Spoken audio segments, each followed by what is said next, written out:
Beware the diplomatic manipulator, because they're probably the most dangerous of them all. Absolutely go back and watch that whole thing because yes, there are a lot of people who engage in abuse and manipulation that is subtle.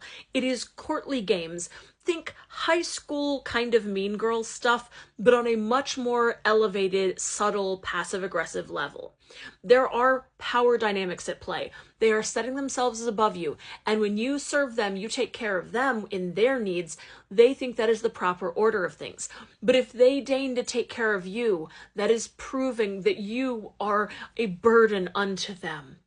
And they're just further along in their spiritual journey, further along in their psychological healing, further along. It's always some kind of subtle snub to you. They play in word games, they play in subtext, they play in subtlety, and it's harder to recognize that those people are abusive to you because it takes a while to recognize, wait, I don't feel better. It seems like they're helping me, but they're actually not. They're giving to me in ways.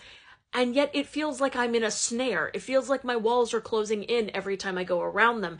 It feels like I am smaller and lesser and talked down to.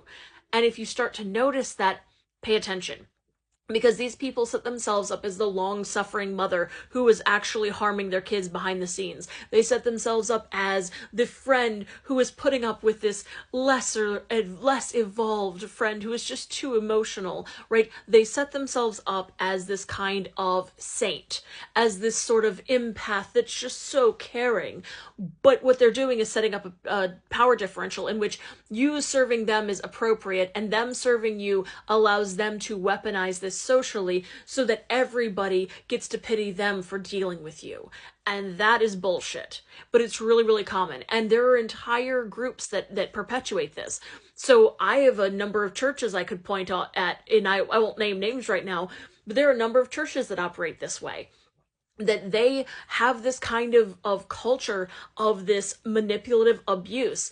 Oh, aren't you the sweet little thing? And if you follow everything they say, they're going to kind of keep you like you're a pet. And then if you do anything they don't like, you're going to start feeling that kind of shunning. It's a very, very courtly kind of manipulation.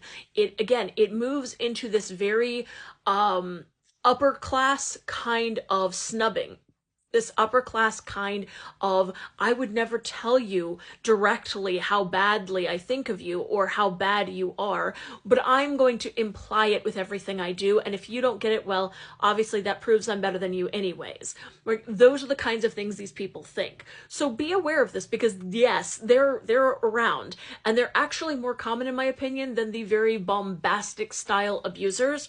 And their words, their gifts, their caregiving are all traps. They're traps. They are traps to make you have to owe them and to gain them social standing by being such a saint for putting up with you.